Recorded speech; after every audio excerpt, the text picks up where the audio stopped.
There is a demand from the population that we need to work together. Yes. Work together because of the task at our hands. The task, many people define it as changing government. But what I learned from those who went to the world to pursue change, that change in itself is just one step. Otherwise, people who are in the world would not be in the trenches continuing to fight. So change is just one step, but the bigger task is to refocus and build the country. Those of us who are here, we share history. We have a shared heritage, at least political heritage. But because of some disagreements at one time, we are taking different paths. Those disagreements happen in life, even in families, even a family of two, a man and wife. They are part of the natural processes. There is a demand outside for us to get together. Like in a family, if a mother and a father have disagreements, the children will demand that you come together again. The family rule in Uganda today, systematically and progressively, is robbing our children of their future through corruption and lavish expenditure. We need to look at the recently released National Population and Housing Census Report, the one of 2024. If anyone wants to make a reference, I keep moving with it. People have issues with it, but it has information that each one of you will need to engage with. In Uganda, we have 14.2 million people. We have a population of 45 million, but 14.2 million, 31% of the population, do not have basic things like 2 sets of clothing.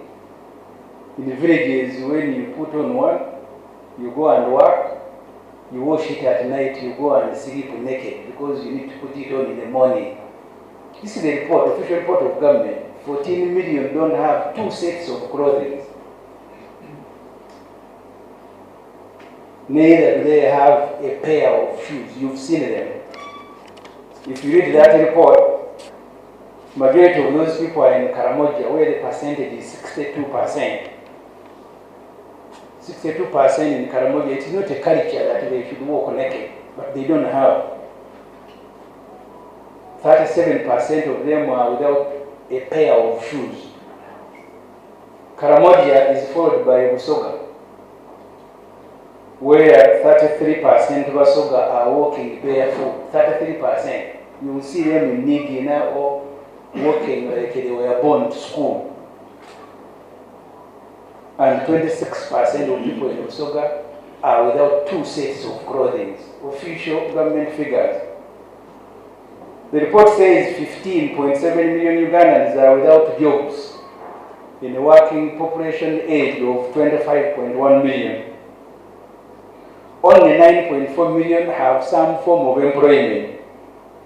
And among those 9, only less than 1% earn $1 million and above. We have the second youngest population in the world. 10.7 million are aged between 18 and 30, which is 5.2 million. 10.7 are aged 18 and 30. 5.2 million of those who are aged 18 and 30 are neither in school or in employment. You will see them wandering around. So the main focus of the regime is on those who have resorted to crime. They have become a good army to deploy, as you saw them on the streets of Kampala on Saturday, robbing and maiming people. And I have seen the media making a mistake to continue the narrative that these fellows infiltrated NRM. These people were brought by NRM. You mean they can infiltrate and also infiltrate with 7 campaign t-shirts? That level of infiltration is a miracle. So they were brought, dressed in Museveni's uniform, and that's how they behave.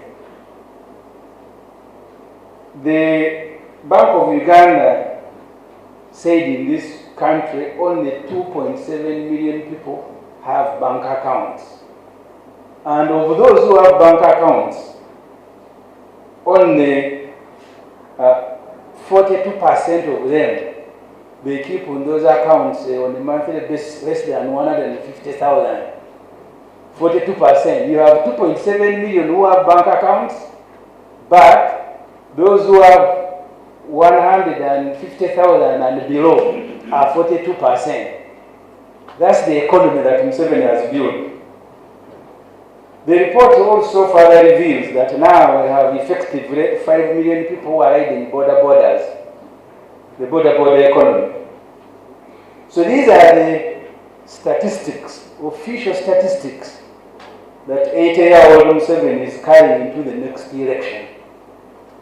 When he resorts to violence, it's not by option, but he's going to deal with these statistics, and his solution is that he must visit violence on each and everybody. So these and other issues is what brings us today here to commit ourselves on working together to cause change, but also to refocus and rebuild the country. What we came to do here and what you came to witness is not just mere signing of papers. It is about our shared conviction. It speaks to our hearts where we want to see this country going. Over years, and our history tells us, right from independence, nobody, no individual, no party, no group could go it alone. And so by coming here to express our shared conviction, we are simply sending a message out there. And we are saying to Uganda that the junction that we find ourselves in requires that we don't continue working and walking as fragmented entities, but that we bring our forces, our minds, our hearts together so that we walk this country out of the current mess and the dilemma that the Museveni regime has put it into. That is what we came to do here this morning. And we've come to send a message, and our message is in response, as has been alluded to here earlier, a message to Ugandans that we have been listening, that we are the people who will listen and act on the demand that you're putting on your leaders. But we've also come to send a message of hope to our young people who are wondering what the elders, what kind of country they will find after today. Because our young people, the ones Honorable Ssemujju talked about, they have no jobs, they have no homes, they have no education, they have nothing. And they are wondering, what do we do? What are leaders going to leave us with 10, 20 years from now? So this is a deliberate decision on our part that we will come, reconfigure the trajectory of this nation by working together and giving hope to a people who have almost become hopeless.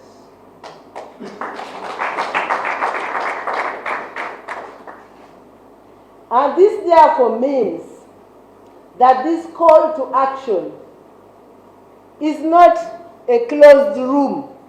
We have created an open table. And on this table, we are inviting all like-minded Ugandans who believe that single-handedly they cannot respond to this challenge.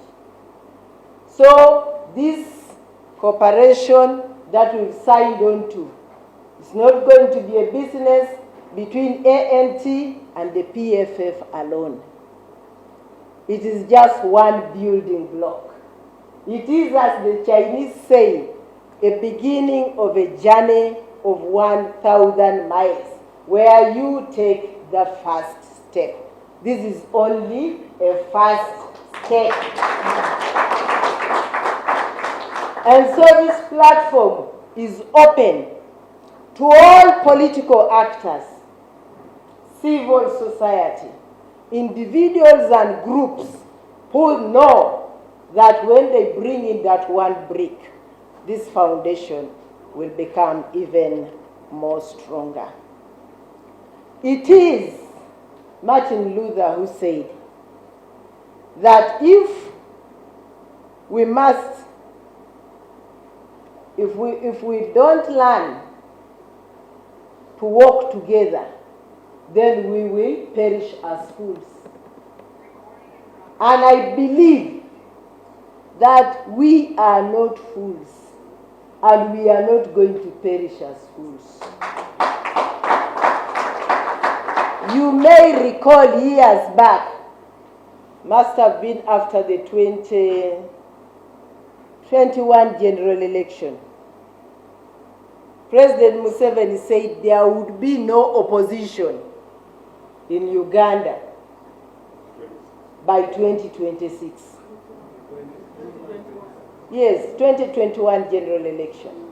He said there would be no opposition in Uganda by 2026. We are here, and as an answer to that there will still be a credible opposition to the Museveni regime in the 2026 general election.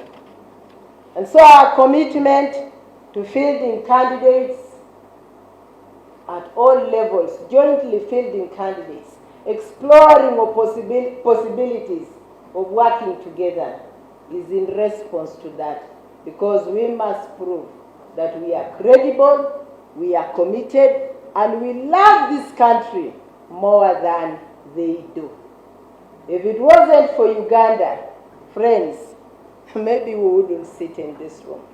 If it wasn't for our children and our children's children, friends, maybe we would be doing something else. But because there is a future, because there is a country to salvage, we have advised ourselves to put aside our individual interests and come together as this group to champion a common cause. So this is a new chapter in progress. A new chapter which will not be encumbered by our history. We've told ourselves history is history. It just teaches us how to live. This is a chapter of hope.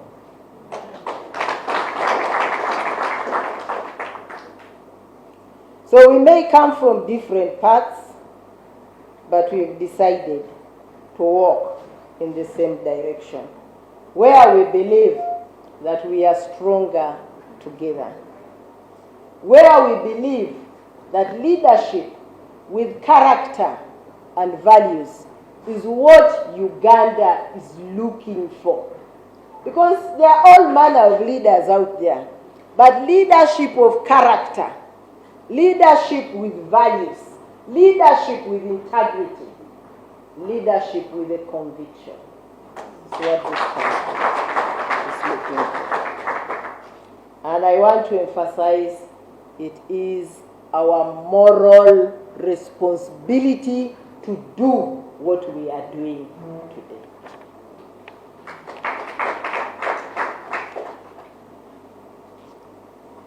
There is an African proverb that says that if you want to walk fast, you go it alone. If you want to walk fast, walk alone. But if you want to walk far, walk together. Say it again. That if you want to walk fast, walk alone. But if you want to go far, walk together. So I pray that this effort today will bear fruit. Colleagues, I will tell you that coming together is one step. We need to give it the energy. We need to give it the belief. We want to give it everything within our power to ensure that this bears fruits. And fruit it will bear. And as I said, we welcome all of you who are tired of the old ways of doing things and are ready for real change. Because this represents a path in the right direction. This is about not who will speak louder, no. It is about who is willing to listen. This is about not who stands tallest. It's really about our willingness to step down from our positions and kneel and pick up even the smallest, even the lowest among ourselves and say, this we can do together. So let us not be remembered for divisions.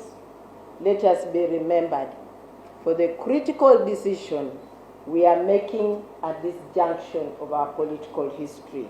The decision to walk together, to work together when it mattered most. Thank you very much. And I pray that every one of us at the different levels will become a champion of this political cooperation.